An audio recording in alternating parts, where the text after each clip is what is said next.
नमस्कार, आप सभी का आज इस काउंसलिंग सत्र में विशेष रूप से स्वागत है।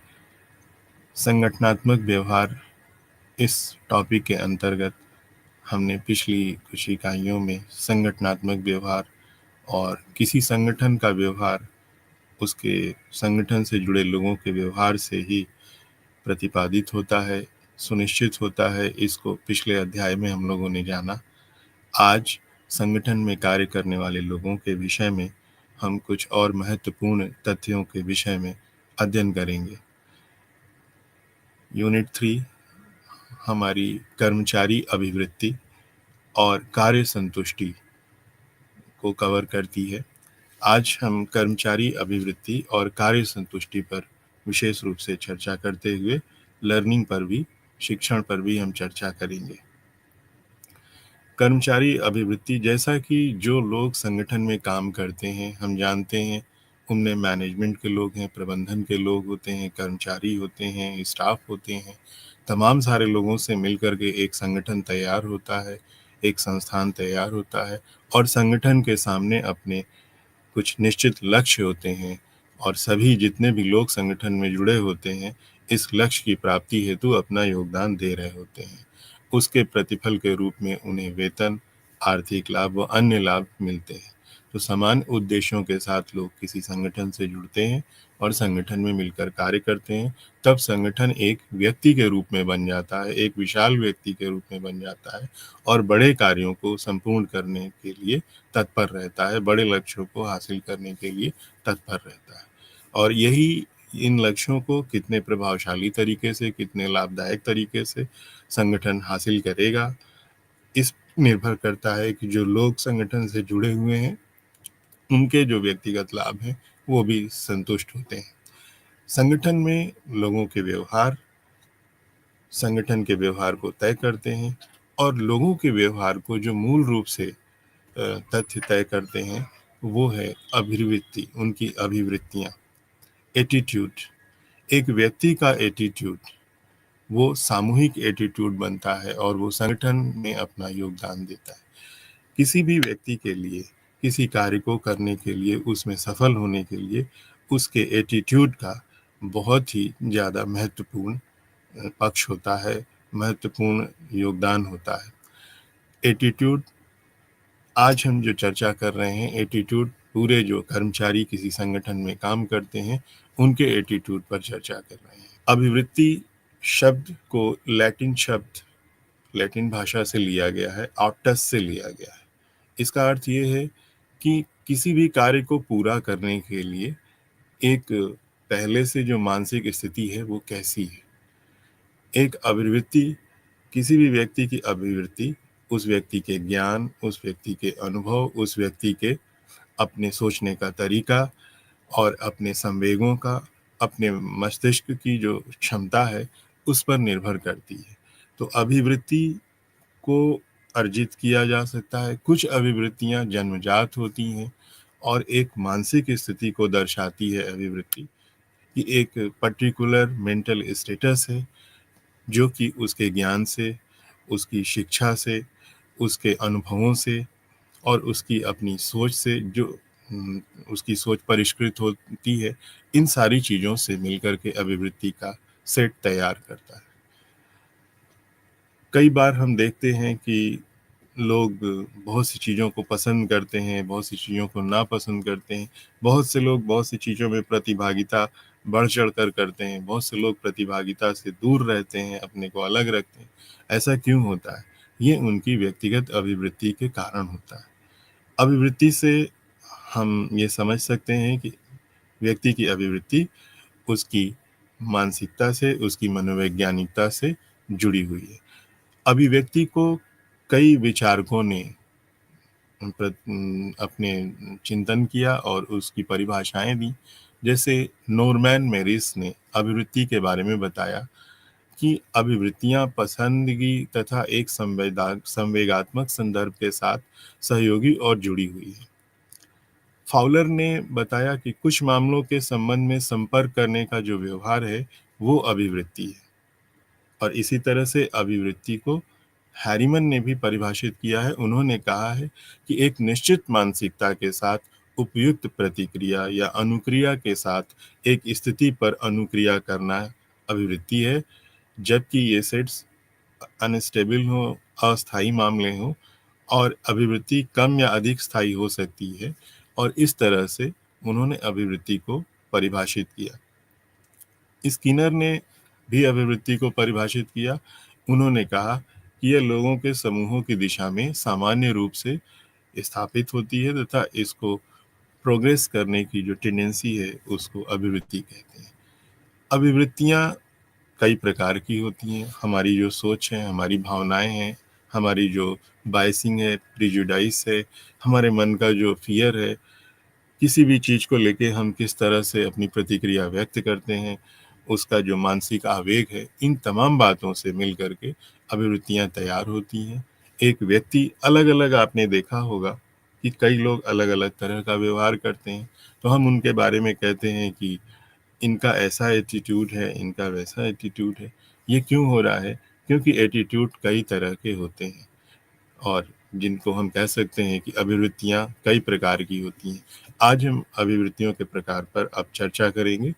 अभिवृत्तियाँ 4 प्रकार की मुख्यतः मानी गई हैं। सकारात्मक अभिवृत्ति, सकारात्मक अभिवृत्ति अर्थात पॉजिटिव एटीट्यूड।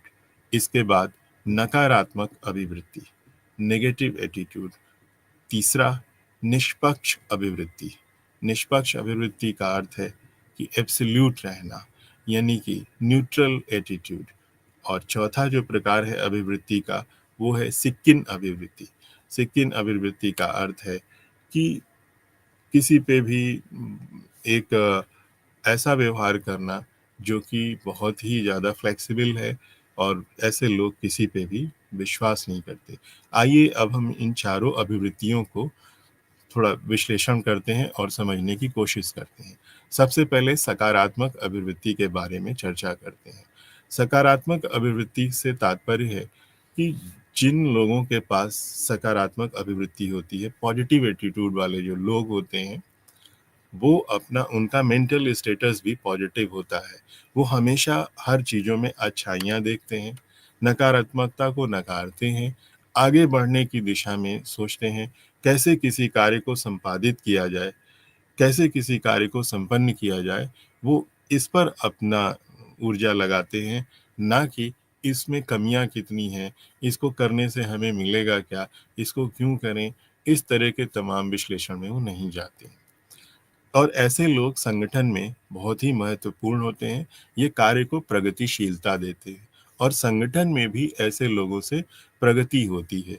संगठन में ऐसे लोग अपने लिए तो अपना मुकाम हासिल करते ही हैं, अपने लक्ष्यों को सरलता से प्राप्त करते हैं और दूसरों के कार्यों में भी मदद करते हैं, दूसरों को भी प्रेरित करते हैं।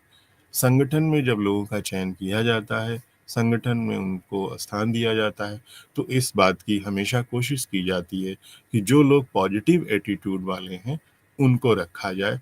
ऐसे लोग आत्मविश्वास से भरपूर होते हैं, एन्जॉयफुल होते हैं और हार्ड वर्किंग होते हैं, ऑनेस्ट होते हैं, टाइम के पंक्चुअल होते हैं। ऐसे ही लोगों का कुछ हम और भी इस पे बातें कर सकते हैं कि जो लोग सकारात्मक होते हैं, वो आशावादी होते हैं और कठिनाइयों से घबराते नहीं हैं और कठिनाइयों को धीरे-धीरे अपने काबू में करते हैं, अपनी बाधाओं को न्यूनतम करते चलते हैं, बाधाओं पे विजय प्राप्त करते हैं। और यही नहीं, कई बार उनसे भी कुछ गलतियाँ हो सकती हैं, तो वो अपनी गलतियों की पहचान करते हैं और भविष्य में उसे नहीं दोहराते हैं। तो ऐसे लोग, पॉजिटिव एटीट्यूड वाले लोग, जो कि हमेशा आत्मविश्वास से भरे होते हैं, आनंदपूर्ण होते हैं, कठोर परिश्रमी होते हैं। कठोर परिश्रमी का अर्थ है कि कठिनाइयों से न घबरा करके परिश्रम से जी नहीं चुराते हैं। उनको पता है कि परिश्रम का विकल्प नहीं होता है, ये संसार परिश्रम से ही चल रहा है, ऐसा उनका मानना होता है। ऐसे लोग डिसीजन मेकिंग में भी फर्म कमिटमेंट के साथ आते हैं और वो सैटिस्फैक्शन क्रिएट करते हैं, खुद भी सैटिस्फाई रहते हैं, दूसरों को भी सैटिस्फाई रखते हैं। और पार्टिसिपेशन, बढ़ चढ़ के पार्टिसिपेशन करना। और एक इन व्यक्तियों की, जो लोग सकारात्मक दृष्टिकोण वाले होते हैं, पॉजिटिव एटीट्यूड वाले होते हैं, उनमें एक सबसे बड़ा जो गुण होता है, वो अपनी ज़िम्मेदारी को बहुत ही सहर्ष स्वीकार करते हैं, अपनी गलतियों को भी स्वीकार करते हैं और असफल होने की स्थिति में असफलता को बहुत ही पॉजिटिव तरीके से लेके फिर से नया करने में जुट जाते हैं। तो आप देख रहे हैं कि इस प्रकार के लोगों से ही संगठन चलता है। संगठन को जो ड्राइविंग फ़ोर्स मिलती है, वो पॉजिटिव एटीट्यूड से मिलती है और हम ये कह सकते हैं कि किसी एक व्यक्ति को सेल्फ जो ड्राइविंग फ़ोर्स मिलती है, वो भी उसके सकारात्मक दृष्टिकोण से मिलती है। बड़े-बड़े विद्वानों ने सकारात्मक दृष्टिकोण की हमेशा प्रशंसा की है और उसको प्रभावशाली बताया है और व्यक्ति के विकास के लिए, संस्था के विकास के लिए इसको आवश्यक बताया है। इसके बाद जो अभिवृत्ति दूसरी तरह की होती है, वो होती है नेगेटिव अभिवृत्ति। नकारात्मक अभिवृत्ति, जिसको कि इंग्लिश में हम नेगेटिव एटीट्यूड भी कहते हैं, ये एक मानसिक अवस्था है। इसमें हमारी कुछ अभिवृत्तियाँ जो हम निर्धारित कर लेते हैं कि हमें हर चीज़ में नकारात्मकता दिखाई देती है। हम हर चीज़ को नकारते हैं और किसी भी चीज़ के पॉजिटिव एस्पेक्ट को स्वीकार नहीं करना चाहते। हम और आप सब जानते हैं कि सभी चीज़ों के 2 पहलू होते हैं, सकारात्मक पहलू होते हैं, नकारात्मक पहलू होते हैं। तो हम एक समय में चाहें तो नकारात्मक पहलू की ओर बढ़ सकते हैं, उसी समय चाहें सकारात्मक पहलू की ओर बढ़ सकते हैं। जो नकारात्मक अभिवृत्ति वाले लोग होते हैं, वो कठिन परिस्थितियों को छोड़ के भाग जाते हैं और छोटी-छोटी असफलताओं से घबरा जाते हैं। ऐसी अभिवृत्तियों में जो रोल प्ले करने वाले एलिमेंट्स होते हैं, तत्व होते हैं, उसमें एंगर है और एंगर का अर्थ क्रोध। क्रोध एक भावनात्मक स्थिति है, जो कि हमारे तार्किक शक्ति को, हमारी विवेक को प्रभावित करती है और हमारे विवेक को न्यून कर देती है। तो क्रोध में हम विवेक खो देते हैं और कई बार हमारे ऐसे निर्णय हो जाते हैं, जो या तो हमारे लिए नुकसान कर सकते हैं या दूसरों के लिए नुकसान कर सकते हैं। नकारात्मक अभिवृत्ति में शंका को भी लिया गया है, डाउट को भी लिया गया है, फ्रस्ट्रेशन को भी लिया गया है, कुंठा को भी लिया गया है। ये नकारात्मक अभिवृत्ति के पहचान है। जो जब हम अपने आत्मविश्वास में कमज़ोर होंगे, जब हमारे अंदर कमज़ोर आत्मविश्वास होगा, तो हमें शंका बनी रहेगी कि हम कोई कार्य कर पाएँगे कि नहीं। और ऐसा लगातार होने से उस व्यक्ति का मस्तिष्क नकारात्मक बन जाता है। ऐसी अभिवृत्ति उस व्यक्ति को अपने कार्यों में प्रगति नहीं करने देती है। वो उसको आगे बढ़ने के लिए दिशा नहीं दिखाती, ना ही प्रेरित करती है। ना तो स्वयं पे विश्वास रह जाता है और ना ही दूसरों पे विश्वास रह जाता है। तो एक तरह का धीरे-धीरे नकारात्मक वातावरण उस व्यक्ति के चारों ओर क्रिएट होने लगता है। फ्रस्ट्रेशन, अगर व्यक्ति क्रोध से भरा होगा, लैक ऑफ कॉन्फिडेंस होगा, आत्मविश्वास की कमी होगी, तो धीरे-धीरे असफलताएँ, छोटी-छोटी असफलताएँ उसको उसके मन में फ्रस्ट्रेशन क्रिएट करने लगेंगी। तो वो व्यक्ति का एक नकारात्मक गुण बन जाएगा। तो कुंठा मन में रहेगी तो वो आगे नहीं बढ़ने देगी, क्योंकि व्यक्ति को अभिवृत्ति परिभाषित करती है, इसलिए नकारात्मकता से बचना होता है। नकारात्मकता से विपरीत परिणाम मिलते हैं और कार्यों में बाधाएँ उत्पन्न होती हैं, सफलताओं से व्यक्ति दूर होता जाता है और इस तरह से एक नकारात्मक वातावरण गत्वा व्यक्ति को कभी न कभी हो सकता है कि उसके समाज से अलग भी कर सकता है। तो नकारात्मकता में गलत कदम भी उठाए जा सकते हैं। 2 अभिवृत्तियों के बारे में हम लोगों ने जाना, सकारात्मक अभिवृत्ति, नकारात्मक। तीसरे प्रकार की जो अभिवृत्ति है, वो है न्यूट्रल एटीट्यूड, अहस्तेक्ष अहस्तक्षेप अभिवृत्ति। ये एक ऐसी अभिवृत्ति है जो कि सामान्य होती है और लेकिन लोग इग्नोरेंस वाली स्टेटस में आ जाते हैं, लोग उपेक्षा करते रहते हैं। हम हमारे इर्द-गिर्द बहुत सारे, जब हम कभी किसी कार्य में आगे बढ़ते हैं, तो छोटी-छोटी चुनौतियाँ आती हैं, छोटी-छोटी बाधाएँ आती हैं। हम उनकी उपेक्षा करते रहते हैं, उनको टालते रहते हैं, उनका सही समाधान नहीं ढूँढते हैं और आगे नहीं बढ़ते हैं। हमें लगता है कि इसकी कोई ज़रूरत नहीं है और हम सेल्फ सैटिस्फाइड रहते हैं। लेकिन कालांतर में धीरे-धीरे समय बीतने के बाद हम देखते हैं कि जो छोटी-छोटी बाधाएँ थी या जो छोटी-छोटी समस्याएँ थी, समय पर उनका समाधान न करने से हम एक डिससैटिस्फैक्शन की ओर बढ़ने लगते हैं और हमारी जो समयबद्धता है वो ख़त्म हो रही होती है और एकाएक हमारे पास बहुत सारे कार्यों का अंबार लग जाता है। तो इस स्थिति को हमेशा अवॉइड करना ही बेटर है। लोगों का दूसरों से संपर्क बने रहना ज़रूरी है, लेकिन जब हम हस्तक्षेप की अभिवृत्ति में होते हैं, तो हमें लगता है कि हमें कहीं भी इंटरफेयर करने की ज़रूरत नहीं है। लेकिन एक दिन ऐसा आता है कि नॉन इंटरफेरेंस का असर खुद हमारे ऊपर पड़ने लगता है, हमारे व्यक्तिगत रूप में ऊपर पड़ने लगता है और जो हमारे दायित्व है, ज़िम्मेदारियाँ हैं, उनकी पूर्णता पर भी ऐसी अभिवृत्ति का असर कहीं न कहीं आता है, क्योंकि हम सब एक सामाजिक प्राणी हैं, एक-दूसरे से जुड़े हुए हैं, हमारे संदर्भ, हमारी सफलताएँ, असफलताएँ भी एक-दूसरे से जुड़ी हुई हैं। इसीलिए सकारात्मकता का वातावरण संगठन में बने रहना बहुत ही आवश्यक है। चौथी जो अभिवृत्ति के बारे में हम लोगों ने चर्चा की, वो है सिक्केन अभिवृत्ति। सिक्केन अभिवृत्ति का अर्थ है, ऐसा व्यक्ति कई बार आपको ऐसे लोग मिलते होंगे जिनके साथ बात करना बहुत कठिन होता है। ये नहीं समझ में आता है कि वो चाहते क्या हैं? आखिर उनको चाहिए क्या, ये उनको खुद भी नहीं पता। वो हर वस्तु में, हर घटना में, हर प्रतिक्रिया में बुराइयाँ ढूँढते रहते हैं। सकारात्मक विचारों को भी वो नकारात्मकता में परिवर्तित कर देते हैं और एक इस तरह से पूरा का पूरा वो वातावरण विकसित करते हैं। तो ऐसे लोग जो होते हैं वो टीम को डिमोरलाइज़ कर सकते हैं कि उनके साथ काम करना कठिन, उनके साथ हैंडलिंग कठिन।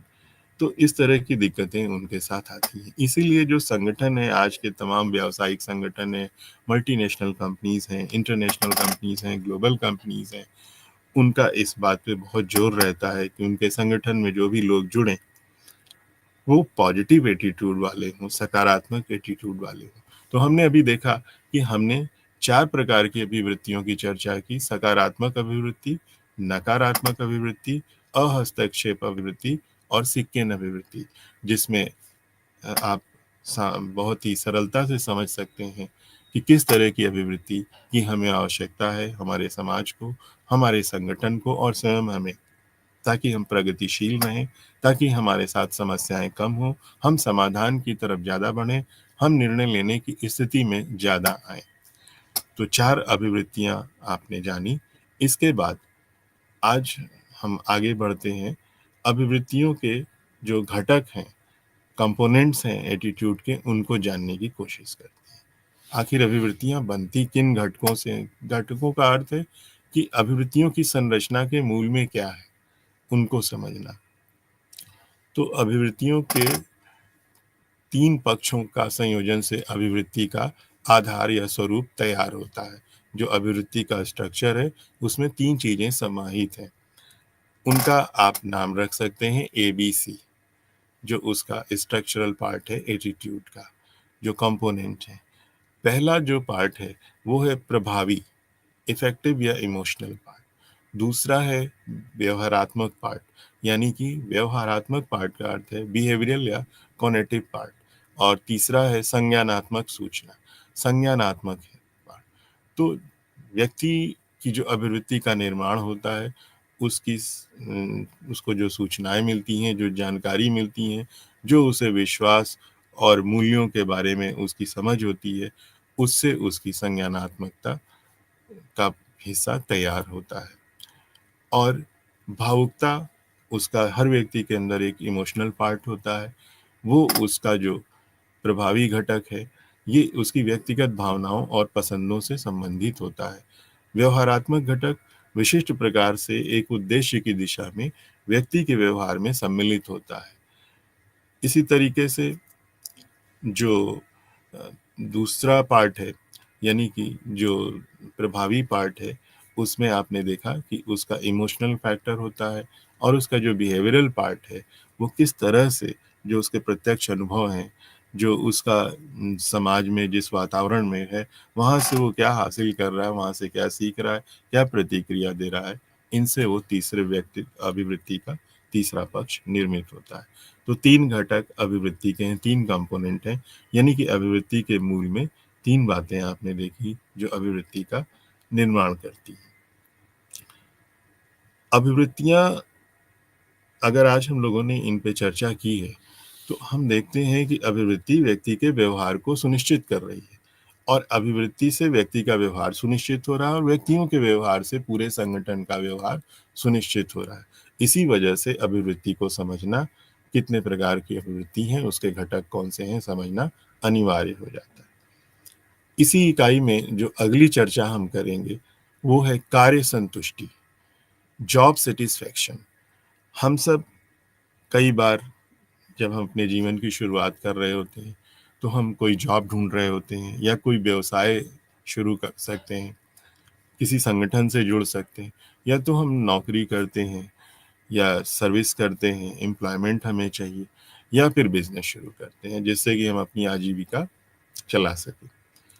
तो हम किसी संगठन में जुड़ते हैं, वहाँ जाते हैं। कई बार ऐसा भी देखा गया है कि किसी संगठन में लोगों को अच्छा पैसा भी मिल रहा है, सब कुछ है, लेकिन कुछ न कुछ वजह है कि उस संगठन में वो रहना पसंद नहीं करते हैं, तो वो दूसरे संगठन की ओर उन्मुख होते हैं, दूसरे संगठन की ओर जाने की कोशिश करते हैं। ऐसा क्यों हो रहा है कि सब कुछ उनका एक अगर तुलनात्मक रूप से देखें तो अच्छा वेतन भी मिल रहा है और भी सारे जो उनको ड्यूज़ हैं वो मिल रहे हैं, उसके बाद भी व्यक्ति दूसरे जगह पे जाना चाह रहा है।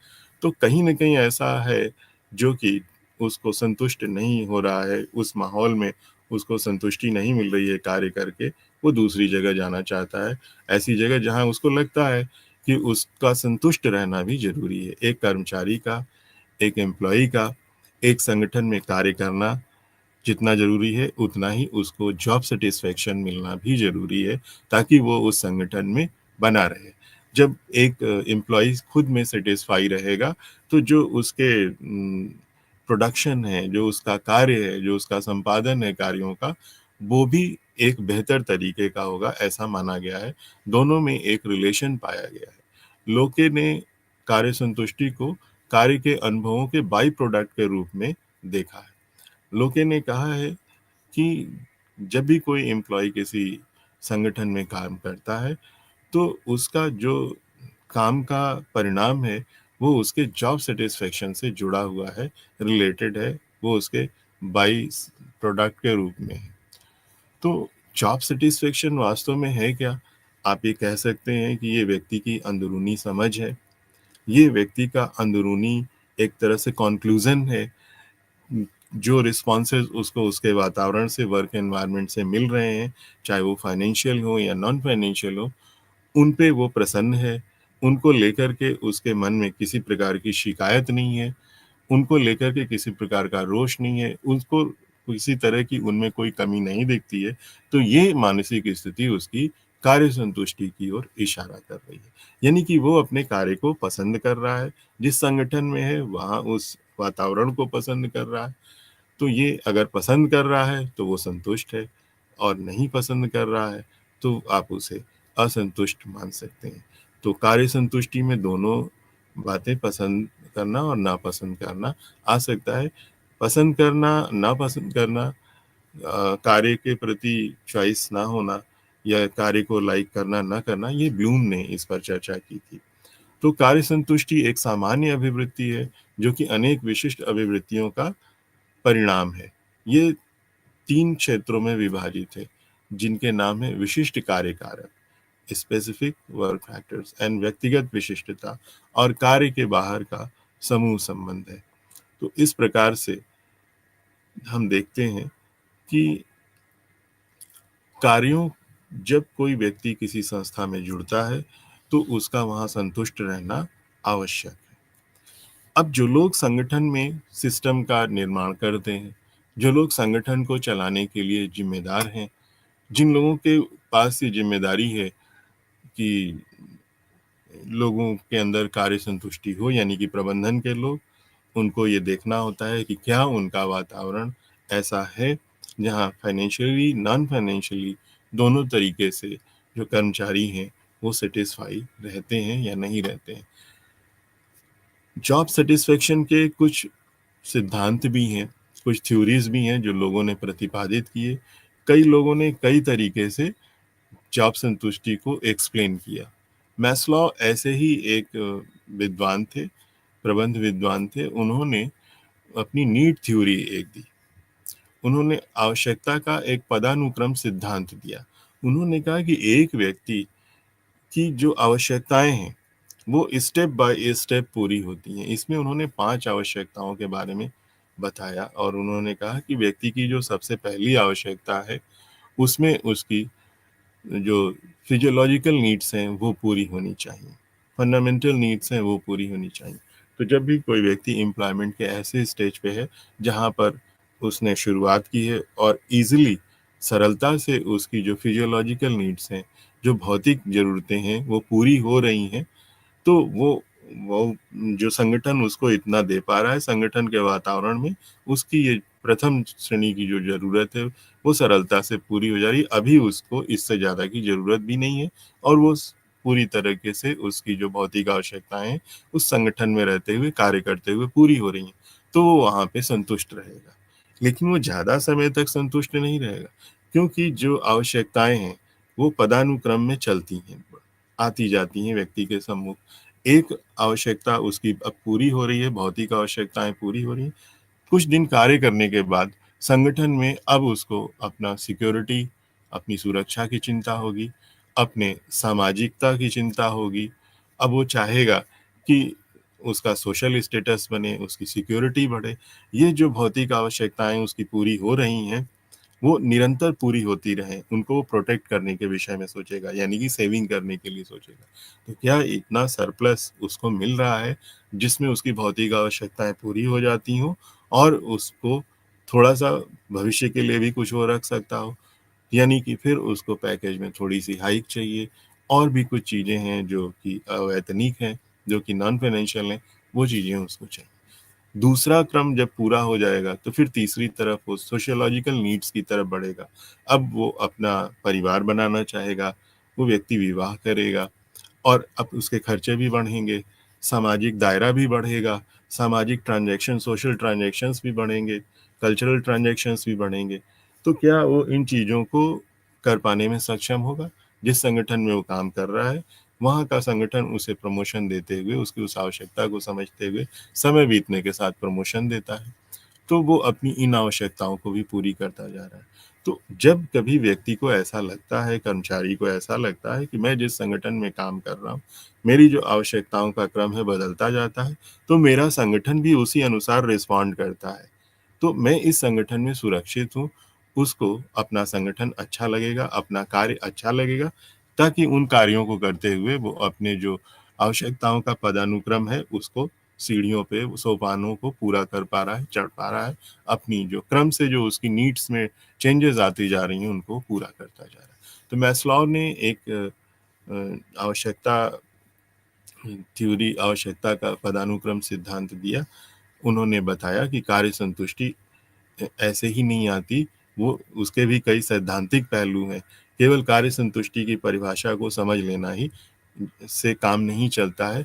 कार्य संतुष्टि किन-किन कोणों से, दृष्टिकोणों से देखी जा सकती है, उसमें कौन से फैक्टर्स काम कर रहे हैं, उसके लिए अलग-अलग विद्वानों ने अलग-अलग धारणाएँ दी हैं, जिसमें मैस्लो की जो आवश्यकता पदानुक्रम सिद्धांत है, वो बहुत ही ज़्यादा चर्चित, बहुत ही ज़्यादा एप्लीकेबल और बहुत ही ज़्यादा चर्चित है। इसकी ये एक, मैं कह सकता हूँ कि ये विश्वव्यापी सिद्धांत उन्होंने दिया और प्रबंधन को पढ़ने वाले या संगठनात्मक व्यवहार को समझने वाले जो विद्यार्थी हैं उनको इनको जानना ज़रूरी है। इसी तरीके से प्रेरणादाता स्वास्थ्य सिद्धांत की चर्चा की हर्ज़बर्ग ने। इन्होंने बताया कि एक ऐसा वातावरण संगठन का, एक ऐसा कार्य वातावरण जहाँ पे कि जो हेल्थ फैक्टर्स हैं वो एम्प्लॉयी को संतुष्टि देने में बड़ा रोल प्ले करते हैं। जैसे जॉब कंडीशन क्या है और संगठन की नीतियाँ क्या हैं, उसका स्ट्रक्चर कैसा है, उसकी जॉब सिक्योरिटी क्या है, उसके जो अदर कलीग्स हैं, काम करने वाले हैं, उनके आपस में इंटरैक्शंस क्या हैं, जो मैनेजमेंट की क्वालिटी क्या है, स्टाइल क्या है, ये सारी बातें इसमें शामिल उन्होंने की और उनको कार्य संतुष्टि से जोड़ा। तो इन सभी कोणों पर, इन सभी चुनौतियों पर यदि एक संगठन खरा उतरता है, तो उसके कर्मचारी वहाँ पर संतुष्ट होंगे, नहीं तो वो असंतुष्टि को फिर जन्म देगा। इसके बाद एक दृष्टिकोण इसमें और आया, जिसमें आया व्यवस्थात्मक दृष्टिकोण की चर्चा की गई। इस दृष्टिकोण में कार्य संतुष्टि व्यक्तित्व के साथ निकटता से जुड़ी हुई है। यह ऐसी अभिधारणा है कि एक व्यक्ति की संतुष्टि के कुछ स्तरों की दिशा में पहले से सशक्त रूप से व्यवस्थित होता है या स्वीकार करता है, या वो निष्पक्ष रूप से जुड़ा रहता है या पूरे समय में स्थिर बना रहता है। यानी कि एक तरह की एक परिस्थिति जो है, परिस्थितियों पर आधारित होती हैं चीजें, और जॉब सेटिस्फेक्शन आता है। जॉब सेटिस्फेक्शन एक आवश्यक तत्व है।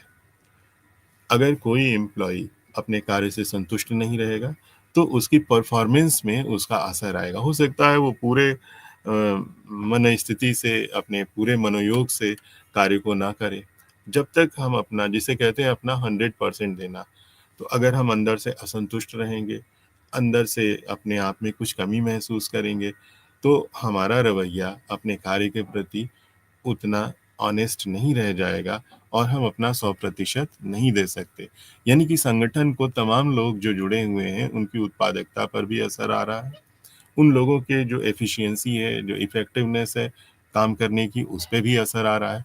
तो जॉब सेटिस्फेक्शन के लिए मन में भावना बने रहना आवश्यक है। अब प्रश्न ये उठता है कि जॉब संतुष्टि देना या होना, इन दोनों में किस पे बात की जाए? जॉब संतुष्टि कैसे हो, इसको कौन, इसकी जिम्मेदारी तय की जाए संगठन में?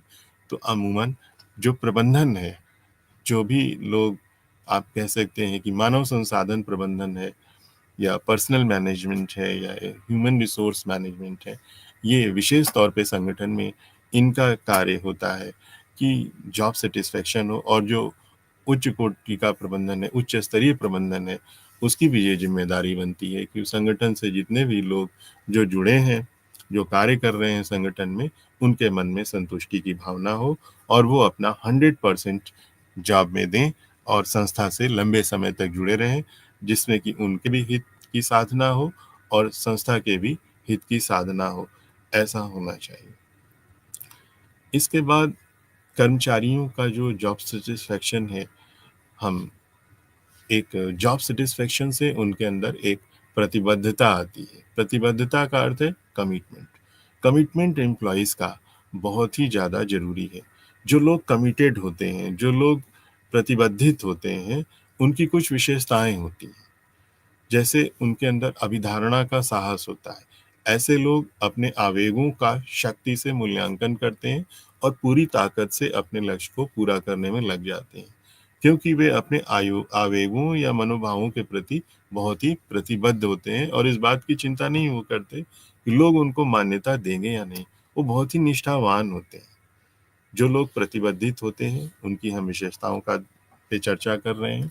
उनके अंदर करेज होती है, उनके अंदर लॉयल्टी होती है, वो संस्था के प्रति लॉयल होते हैं और दृढ़ता से जुड़े रहते हैं, और उनकी कुछ प्राथमिकताएं होती हैं। अपनी जो डेली रूटीन है, अपनी जो डेली वर्किंग है, उसको पूरे कमिटमेंट के साथ पूरा करते हैं। आपने अक्सर देखा है कि अब एक बैंक खुलता है, बैंक एक निश्चित समय पर खुलता है, तो सारे लोग उस निश्चित समय पे वहाँ बैठे हुए आपको दिखाई देंगे और आते ही वो अपने कार्यों में जुट जाते हैं और उस समय उनको किसी चीज़ की परवाह नहीं होती, वो सिर्फ अपने कार्यों में लगे रहते हैं और एक निश्चित समय पे बैंक की शाखा को बंद करके घर चले जाते हैं। ऐसे तमाम कार्यालयों में होता है। अगर लोग अपने काम के प्रति लॉयल ना हो, अगर लोग अपने काम के प्रति, उनके अंदर करेज ना हो, कमिटेड ना हो, तो क्या ऐसा प्रतिपादन कार्य का हो पाएगा? नहीं हो पाएगा। इससे क्या होगा? इससे बाजार में लोगों के प्रति असंतोष आएगा, कस्टमर घटेंगे और संस्था एक दिन धीरे धीरे धीरे हानि की स्थिति में चली आएगी। जो लोग कमिटेड होते हैं, उनका एक गुण और भी होता है, वो ड्रीमर होते हैं। वो सपने देखना और सकारात्मक सपने देखना पसंद करते हैं। वो आगे की चीज़ों को विजुलाइज करते हैं। उनके मन में एक आशा होती है, वो उनके एक अपने लक्ष्य होते हैं कि मुझे कहाँ जाना है, और यही उनका स्वप्न होता है और उसको पूरा करने में वो बिल्कुल एक, आप ऐसे कहें, एक धुनी रमाए हुए किसी ऋषि मुनि की तरह से लगे रहते हैं। ये लोग टफ भी होते हैं, अद्भुत धैर्यवान होते हैं, और ये लोग अपनी फ़िटनेस पर भी बहुत ध्यान देते हैं, क्योंकि इनको पता है कि किसी भी लक्ष्य को हासिल करने में ये शरीर उनका अगर साथ नहीं देगा, तो मानसिक मजबूती के साथ-साथ शारीरिक मजबूती के महत्व को समझते हैं और उस पर अपना कार्य करते हैं। ऐसे लोग हमेशा आपको प्रसन्नचित्त दिखाई देंगे। जो लोग कमिटेड होते हैं, उनके लिए नकारात्मकता का कोई स्थान नहीं होता। वो अपने जीवन को और जीवन के लिए बहुत ही ऊँचे उद्देश्य को लेकर के चलते हैं, और वो प्रतिदिन, प्रतिक्षण अपना प्रत्येक कदम अपने लक्ष्यों को प्राप्त करने के लिए लगाते हैं, अपने सपनों को पूरा करने का भरसक प्रयास करते हैं। तो कर्मचारी अभिवृत्ति में हमने देखा कि आपने जो लोग हैं, वो किस तरह के विशेषताओं से भरे होते हैं, और कर्मचारियों की अगर अभिवृत्ति के हिसाब से जो लोग सकारात्मक हैं, अगर हम उनको और उनका विश्लेषण करें, तो हम पाते हैं कि उनमें कितने तरह के लोग होते हैं। कुछ लोग खोजी प्रवृत्ति के होते हैं, फुलफिलमेंट सीकर होते हैं। ये ऐसे लोग के सामने जब कोई काम आता है, जब कोई चुनौती आती है, तो उसको अवसर मानते हैं और अपनी प्रतिभा को पूरी तरह से प्रदर्शित करते हैं। बिना किसी वेतन, भुगतान या अन्य लाभों की चिंता किए बिना ये अपने काम में लगे रहते हैं। और ये लोग हाई अचीवर्स भी होते हैं, जो कमिटेड लोग होते हैं, जो कर्मचारी की अभिवृत्ति में जो दूसरा प्रकार हमें मिल रहा है। एक तो आपने देखा फुलफिलमेंट सीकर्स हैं, अन्वेषक लोग हैं, परिपूर्ण खोजकर्ता लोग हैं, और दूसरे हाई अचीवर्स होते हैं। ऐसे लोगों की अपनी कुछ महत्वाकांक्षाएँ होती हैं, और वो उसको अपने एम्प्लॉयमेंट के माध्यम से, अपनी आजीविका के माध्यम से अपनी आकांक्षाओं को पूरा करना चाहते हैं। ये बहुत ही ज़्यादा उत्साहित होते हैं, और संस्थाओं में, संगठनों में ये ऊँचे स्थान को प्राप्त करते हैं। इसके बाद क्लॉक पंचर्स होते हैं। ऐसे लोग मानते हैं कि जो उनका काम है और जो उनकी लाइवलीहुड है, आजीविका है, वो दोनों अलग-अलग है, और वो दोनों के लिए अलग-अलग दिशाओं में काम करते हैं। कुछ लोग आपको कर्मचारियों में ऐसे भी लोग मिलेंगे, ऐसे एटीट्यूड वाले भी लोग मिलेंगे, जो बहुत ही रिस्क टेकर्स होते हैं, जोखिम उठाने वाले होते हैं। और ये सफलता प्राप्त करने के लिए यदि कोई रास्ते में किसी तरह की जोखिम उठाने की ज़रूरत पड़ती है, तो ये उससे घबराते नहीं हैं, उस रिस्क को बियर करने के लिए तैयार रहते हैं, और वो रिस्क की परवाह ना करके लक्ष्य पे निगाह रखते हैं और आगे होते हैं। कुछ लोग जो कर्मचारियों में होते हैं, उनकी अभिवृत्ति, उनको कहते हैं लैडर क्लाइंबर्स, यानी कि सीढ़ी चढ़ने वाले लोग। ऐसे लोग सुरक्षा का वातावरण लेकर के चलते हैं, जो सेफ साइड लेकर के चलते हैं। हर काम में जो सेफ साइड होती है, वो लेकर के चलते हैं। वो सुरक्षित काम करना चाहते हैं और स्टेबल इनकम की माँग करना चाहते हैं, परमानेंसी चाहते हैं, तो एक तरह का प्रोटेक्शन लेकर के करते हैं।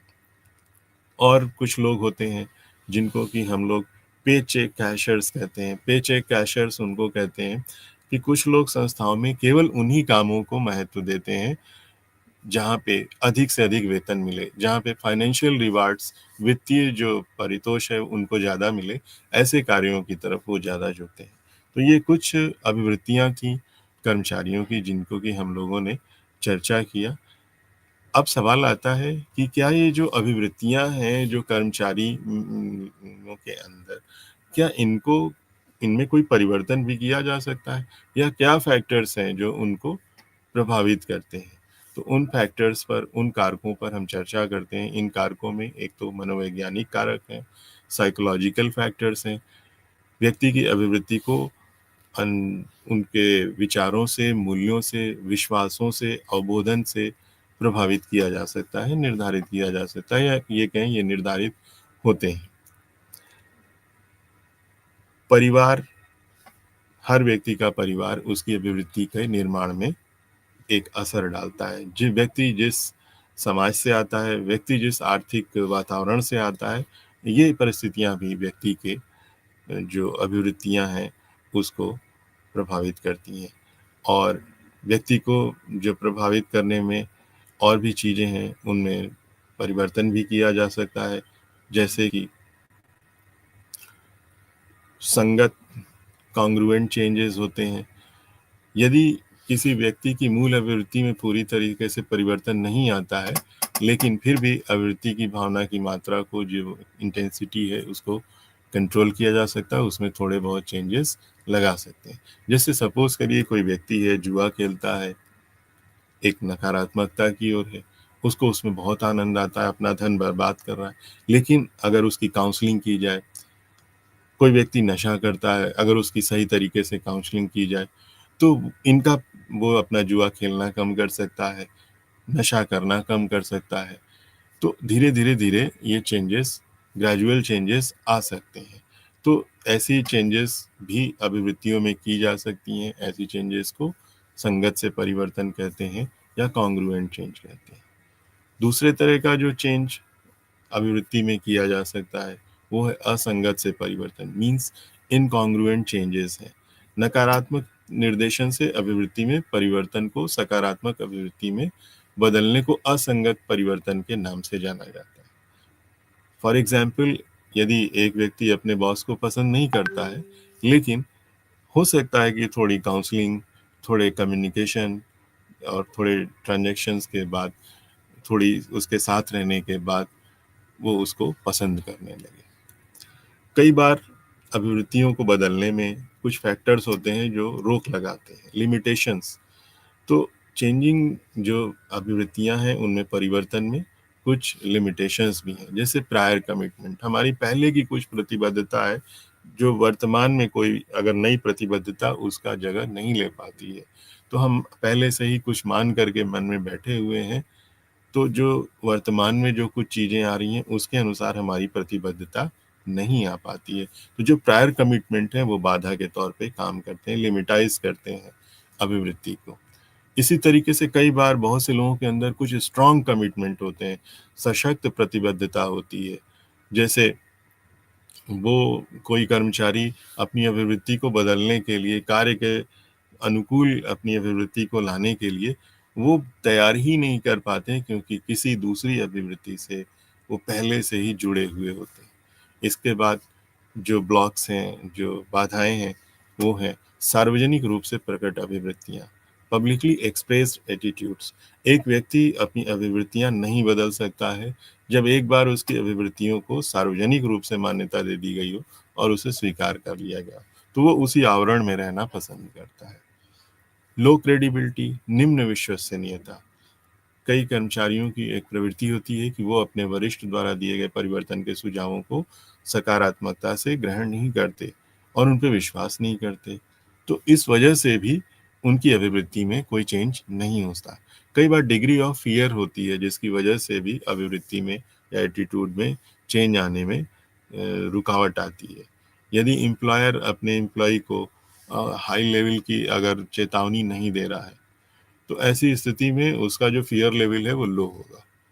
दूसरी ओर अगर इसका उल्टा कहें कि उसको एक्सट्रीम चेतावनी दी गई है, सीरियस वार्निंग दी गई है, तो वो कर्मचारी फिर ये भी कह सकता है कि हमारा एम्प्लॉयर हमें धमकी दे रहा है। और इसीलिए ऐसा ज़रूरी नहीं है कि डिग्री ऑफ फियर हमेशा काम करे, वो ब्लॉकेज के रूप में भी काम करती है। तो कई बार संसाधनों की कमी भी प्रतिबद्धता को परिवर्तित करने में दिक्कत करती है। इनसफिशिएंट इंफॉर्मेशन, जितनी जानकारी नहीं, पर्याप्त रूप से सूचनाओं की अनुपलब्धता जो है वो भी अभिवृत्ति के परिवर्तन में बाधा बनती है। तो ऐसे बहुत सारी चीज़ें हैं जो अभिवृत्ति के संबंध में आज हम लोगों ने जाना और अभिवृत्ति को समझने की कोशिश की। अभिवृत्ति में हमने देखा कि अभिवृत्तियाँ 4 प्रकार की हैं। कुछ कारक हैं जो अभिवृत्तियों को प्रभावित करते हैं, फिर अभिवृत्तियों में परिवर्तन हो सकता है, फिर परिवर्तन होने में क्या-क्या बाधाएँ आ सकती हैं। इन बातों को इस इकाई में 3 में हम लोगों ने जानने की कोशिश की। और अब चलते हैं इकाई 4 में, जहाँ पे हमारा टॉपिक है लर्निंग। लर्निंग यानी कि शिक्षण। शिक्षण हम समझ सकते हैं कि हम सभी जितने भी मनुष्य हैं इस धरती पर कह लें, ये सब कुछ ना कुछ हम निरंतर सीखते रहते हैं। सीखना एक सतत प्रक्रिया है। लर्निंग कोई नई बात नहीं है। हम स्वभावतः सीखते हैं। बच्चा जब बड़ा होता है तो बहुत सी चीज़ें वो सीखता है, और बहुत सी चीज़ें बच्चे को सिखाई जा सकती हैं, बहुत सी चीज़ें वो खुद अपना अपना व्यवहार अपने वातावरण की समझ से करता है। धीरे धीरे हम बड़े होते हैं, बहुत सी बातें सीखते जाते हैं। कई बातें हमारे कार्य, कुछ ऐसी भी चीज़ें हम समाज में सीख जाते हैं जिनकी हमको ज़रूरत भी नहीं है। तो या हम कोई विशेष लक्ष्य लेकर के कोई जानकारी, कोई शिक्षण प्राप्त कर सकते हैं। किसी कार्य में आवश्यक है किसी खास तरह का अभ्यास, तो उसको करके हम शिक्षण प्राप्त कर सकते हैं। लर्निंग एक नेचुरल पार्ट है, ये मनुष्य के साथ जुड़ा हुआ है। आप ये कहें कि एक तरह से ये मनुष्य का सामाजीकरण है। तो मनुष्य को समाज में, पूरे समाज के व्यवहार से मनुष्य, उसका व्यवहार प्रभावित होता है, उसकी सोचने के तरीके प्रभावित होते हैं, और फिर फाइनली वो उसके फंक्शन में आ जाते हैं। फिर वो उनसे कैसे कार्य करता है, ये चीज़ें उनमें आ जाती हैं। लर्निंग को कई लोगों ने डिफाइन किया है, परिभाषित किया है।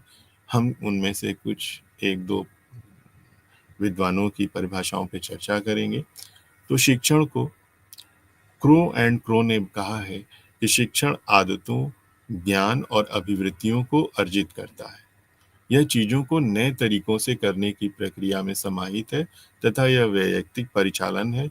बाधाओं को जीतने या उन पर विजय प्राप्त करना, या नई स्थितियों में अपने आप को समायोजित करना है। शिक्षण मनुष्य के व्यवहार में प्रगतिशीलता का प्रतिनिधित्व करता है। यह लक्ष्य को प्राप्त करने के लिए संतोषजनक अभिरुचियों को समृद्ध करने के योग्य बनाता है। इसी प्रकार वुडवर्थ ने कहा है कि शिक्षण की प्रक्रिया नए ज्ञान और अनुक्रियाओं को अर्जित करने की एक महत्वपूर्ण प्रक्रिया है। इसका अर्थ है कि जो नया न्यू नॉलेज है, हम कई बार किसी विषय के विषय में हमें नहीं ज्ञान होता है, लेकिन हम जब कोई लिटरेचर, कोई साहित्य उसके बारे में पढ़ते हैं या किसी से उसके बारे में सुनते हैं, तो हमें उस वो पूरा ज्ञान हमें प्राप्त होता जाता है।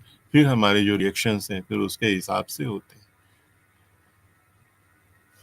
एच.जे. क्लॉसमीर एक बहुत ही विख्यात विद्वान है। उन्होंने कहा है कि शिक्षण एक प्रक्रिया है जिसके द्वारा अनुभवों, गतिविधियों, प्रशिक्षण, आकलन अथवा मूल्यांकन और इसी तरह के अन्य तरीकों में जो परिणाम निकलता है वो व्यवहार में परिवर्तन लाता है।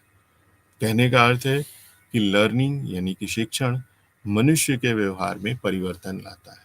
और किस तरह का परिवर्तन लाता है? ये दोनों तरह का परिवर्तन ला सकता है।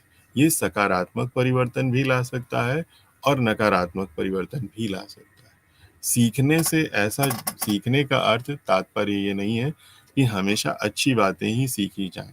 होना यही चाहिए कि अच्छी बातें सीखी जाएं, लेकिन सीखने का तात्पर्य दोनों से। यदि कोई व्यक्ति लाठी चलाने की कला सीख जाए और उसका दुरुपयोग करने लगे, आपने ऐसा देखा है कि बहुत से लोगों में बुरी आदतें आ जाती हैं, जैसे जेब कतरा है।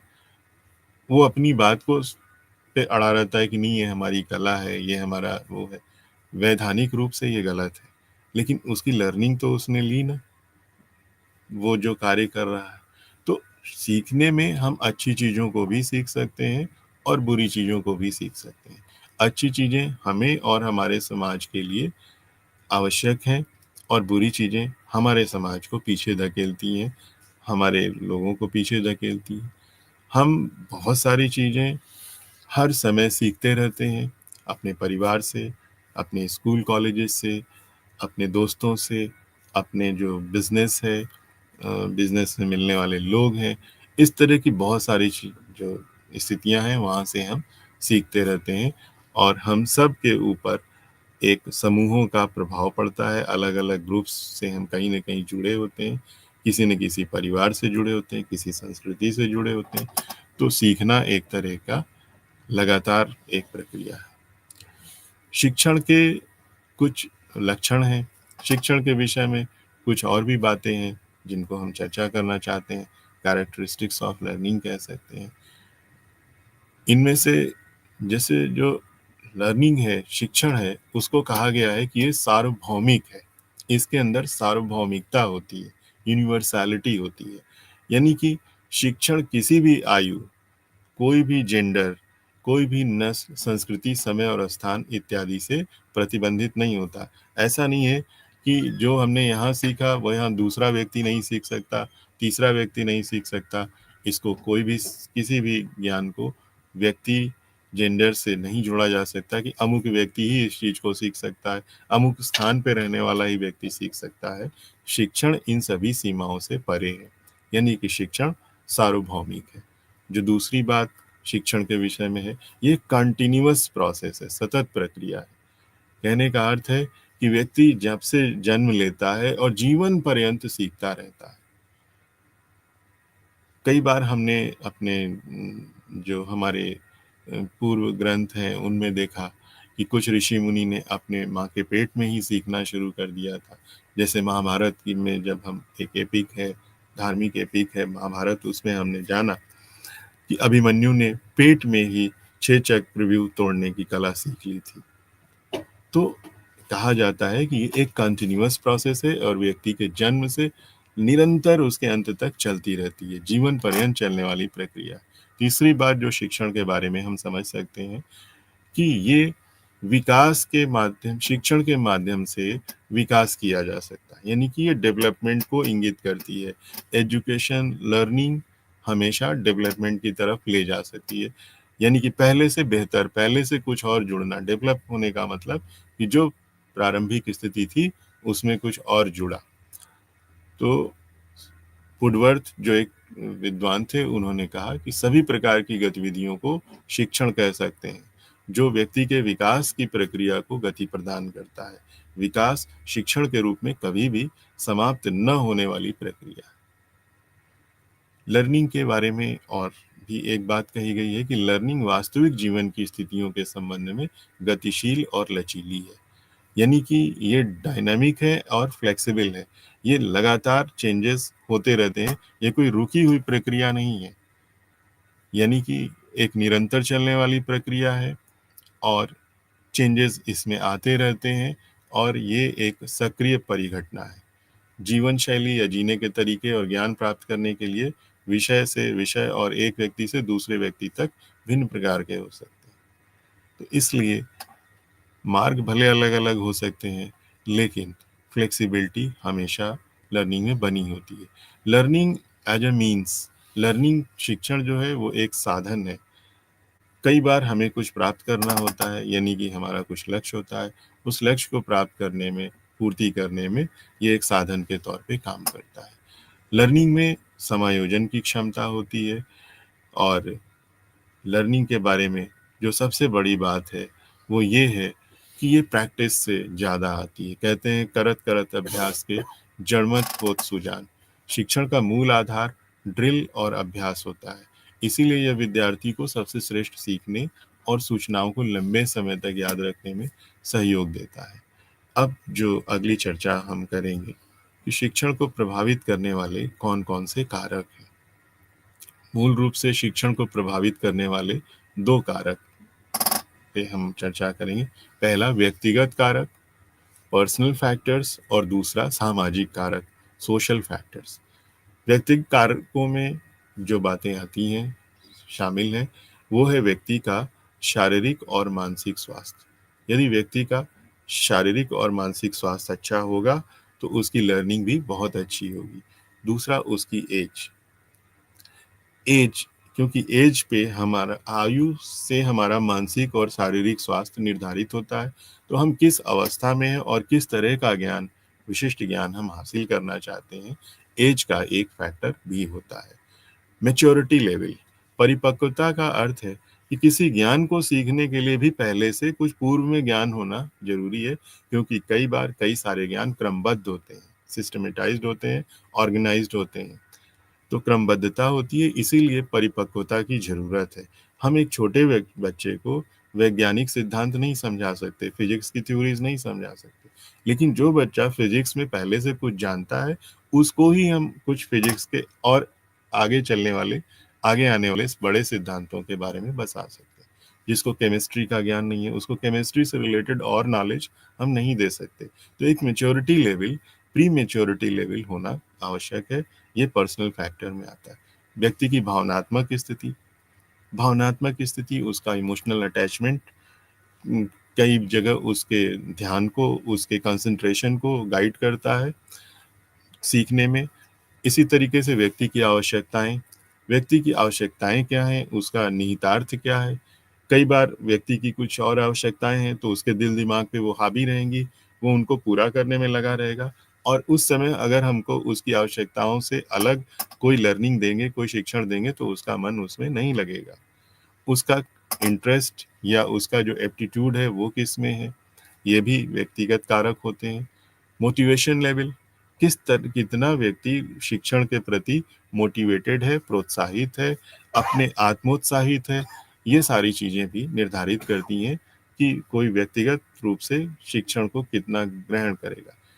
किसी व्यक्ति की योग्यताएँ, उसकी अभिरुचि, ये सारे भी जो फैक्टर्स हैं, ये शिक्षण को प्रभावित करते हैं। अब हम व्यक्तिगत कारकों में हमने देखा कि शारीरिक और मानसिक स्वास्थ्य, व्यक्ति की आयु, उसकी परिपक्वता का स्तर, उसकी भावनात्मक स्थिति, उसकी आवश्यकताओं का स्तर, उसके व्यक्तिगत हित या उसकी अभिरुचियाँ, प्रोत्साहन, योग्यताएँ, अभिरुचियाँ इत्यादि, ये उसके व्यक्तिगत कारक होते हैं। और अब हम सामाजिक कारकों पर चर्चा करेंगे, जो व्यक्ति के लर्निंग को प्रभावित करती हैं। सामाजिक कारकों में उस व्यक्ति का घरेलू वातावरण, जो व्यक्ति शिक्षण की प्रक्रिया से जुड़ा है या जिस पर शिक्षण की प्रक्रिया अप्लाई हो रही है, उसका कैसा घरेलू वातावरण है, वो उसके अनुकूल है या नहीं, इस पर निर्धारित होता है कि उसका शिक्षण कितना और किस स्तर का, किस गुणवत्ता का हो सकेगा। उसके विद्यालय का वातावरण, विद्यालय में किस प्रकार के अन्य बच्चे पढ़ते हैं, किस पृष्ठभूमि के बच्चे पढ़ते हैं, वहाँ शिक्षण कैसा है, वहाँ के टीचर्स कैसे हैं, वहाँ का इंफ्रास्ट्रक्चर कैसा है, उसकी नीतियाँ क्या हैं, उसकी जो समय सारिणी क्या है, सब्जेक्ट कंटेंट क्या है, इन तमाम बातों पे निर्धारित होता है कि किस तरह का स्कूलिंग है, वो व्यक्ति के सामाजिक कारकों में व्यक्ति के शिक्षण को प्रभावित करते हैं। सांस्कृतिक संदर्भ, कल्चरल एनवायरनमेंट, हर एक व्यक्ति किसी न किसी संस्कृति का प्रतिनिधित्व कर रहा है। जैसे अगर हम एक इन जनरल कहें, तो हम लोग एक प्राचीन अपने भारत देश में रहते हैं, प्राचीनतम देश है दुनिया का और तमाम तरह की संस्कृतियाँ यहाँ पर आईं, अनेकों विभिन्न संस्कृतियों के लोग रहते हैं, तो अलग-अलग संस्कृतियों के लोग, उनके जो सांस्कृतिक संदर्भ हैं, वो व्यक्ति के सामाजिक कारक हैं और इस पर भी लर्निंग पर इन जो कल्चरल फैक्टर्स हैं, उनका भी असर लर्निंग पर पड़ता है। इसके बाद आता है शिक्षण सामग्री। पढ़ने के लिए, लर्निंग करने के लिए क्या सपोर्ट मटेरियल अवेलेबल है। लर्निंग के लिए अगर आज की लर्निंग देखी जाए तो डिजिटल मटेरियल एप्लीकेबल है, इंटरनेट है, बुक्स हैं, तमाम चीज़ें हैं। लेकिन जो शिक्षण सामग्री होती है, वो शिक्षण के जो तत्व हैं उनके स्पेसिफिक होती है, यानी कि कंटेंट स्पेसिफिक होती है कि कंटेंट के हिसाब से किस तरह की सामग्री की आवश्यकता है, क्या उस तरह की शिक्षण सामग्री का जो पूरा सेट है किसी पर्टिकुलर लर्निंग आइटम के लिए मैच करता है कि नहीं करता है। जैसे इंजीनियरिंग के स्टूडेंट के लिए साथ आपने देखा होगा कुछ तरह के टूल्स इक्विपमेंट होते हैं। कला, जो चित्रकला बनाता है उसके लिए जो उपयुक्त ब्रश है, कलर है, वो अगर है नहीं तो उसको प्रभावित करेगा।